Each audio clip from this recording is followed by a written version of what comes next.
class पिला SSC रे जदि मैं देखिबी ताले सब तक एग्जाम वर्तमान क्यू रे अछि CGL CHSL MTS selection post सब तक एई मास रे आसे बुझौछ तो पिले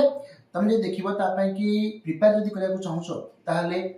फंडामेंटल बेस तो दरकार ही दरकार ता सहित सहित पिले मोस्ट इंपोर्टेंट थिंग होछि बुक्स ओके जो बुक्स ता तमे आउट ऑफ स्टोर रे प्रॉपर्ली तमे अवेलेबल ही जाइछ तो तमे ताको जाई कि सिटी एनरोल करि परिबो एई बही गुला अवेलेबल है तुम देखि पड़तो सर्टिफिकेट देखै दियंतु जनरल अवेयरनेस तमरो जोटा जीएस पेपर टा मैथमेटिक रो दीटा बही अछि गोटे अरिथमेटिक गोटे एडवांस अरिथमेटिक आ गोटे जदि देखिबि ताले तमरो रीजनिंग तमरो कंप्यूटर आ ता सहित इंग्लिश आ ए बही मान के तुम जे देखिबो प्रीवियस ईयर क्वेश्चन रहिछि थ्योरी रहिछि ता सहित ताको लेके प्रैक्टिस सेट 20 टा लेखे दउछि